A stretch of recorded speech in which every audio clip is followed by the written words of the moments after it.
नमस्कार दोस्तों, स्वागत है आपका हमारे चैनल पर जहां हम आपके लिए लाते हैं सही, सटीक और गहरी जानकारी। आज हम बात करेंगे बीपीएससी 70वीं प्रारंभिक परीक्षा विवाद पर, जिसमें सुप्रीम कोर्ट ने याचिकाकर्ता को पटना हाईकोर्ट जाने की सलाह दी। इस घटना से हमें न्याय और कानून की प्रक्रिया के बारे में क्या सीखने को मिलता है, आइए इसे विस्तार से समझते हैं।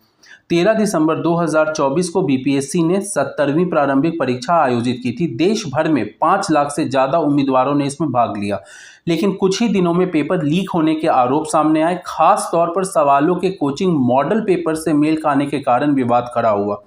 जन सुराज पार्टी के नेता प्रशांत किशोर ने अनिश्चितकालीन भूख हड़ताल शुरू कर दी और छात्रों ने इसे लेकर व्यापक प्रदर्शन किया। आयोग ने 12,000 उम्मीदवारों के लिए एक सीमित पुनः परीक्षा का आयोजन किया, लेकिन यह प्रदर्शनकारियों के लिए पर्याप्त नहीं था। 7 जनवरी 2025 को सुप्रीम कोर्ट ने इस मामले में याचिका को खारिज कर दिया। कोर्ट ने स्पष्ट किया कि यह मामला पहले पटना हाई कोर्ट में उठाया जाना चाहिए। चीफ जस्टिस संजीव खन्ना ने कहा कि हाई कोर्ट इस मामले की जांच के लिए बेहतर मंच है, वहां से प्रक्रिया शुरू करना अधिक उचित होगा। सुप्रीम कोर्ट ने याचिकाकर्ता को अनुच्छेद 226 के तहत हाई कोर्ट में याचिका दायर करने की सलाह दी। दोस्तों, अनुच्छेद 226 भारतीय संविधान का एक महत्वपूर्ण प्रावधान है जो हाई कोर्ट को विशेष अधिकार प्रदान करता है। इसके तहत हाई कोर्ट को अधिकार है कि वह किसी व्यक्ति, संगठन या सरकार के खिलाफ तब कार्रवाई कर सके जब वे किसी नागरिक के मौलिक अधिकारों का उल्लंघन करें या अन्य कानूनी कर्तव्यों का पालन न करें। अनुच्छेद 226 हाई कोर्ट को न केवल मौलिक अधिकारों के उल्लंघन बल्कि अन्य कानूनी अधिकारों और कर्तव्यों के मामले में भी हस्तक्षेप करने का अधिकार देता है। अनुच्छेद 226 का उपयोग सिर्फ राज्य और सरकारी अधिकारियों पर होता है। प्राइवेट व्यक्तियों या संगठन पर तभी लागू होता है जब वे सरकारी कर्तव्यों का पालन कर रहे हों।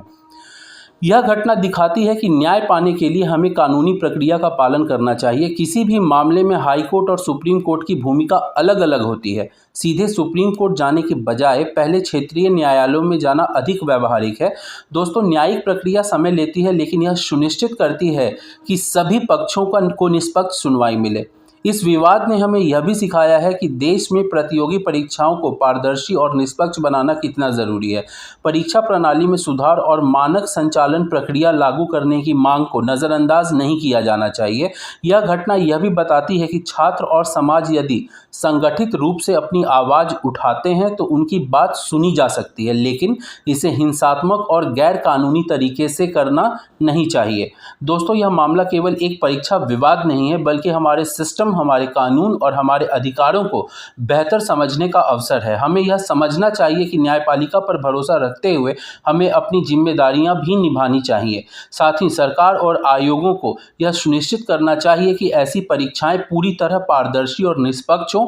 यह सिर्फ छात्रों का ही नहीं बल्कि पूरे देश का सवाल है। और दोस्तों, पारदर्शिता और निष्पक्षता के लिए सामाजिक दबाव बहुत ज़रूरी है। अगर आपको यह वीडियो जानकारी पूर्ण लगा हो तो इसे लाइक करें, अपने दोस्तों के साथ शेयर करें और हमारे चैनल को सब्सक्राइब करना ना भूलें। हमें कमेंट में बताएं कि आप इस घटना से क्या सीखते हैं। अगली बार हम फिर मिलेंगे एक नई और महत्वपूर्ण जानकारी के साथ। तब तक के लिए धन्यवाद। जय हिंद, जय भारत।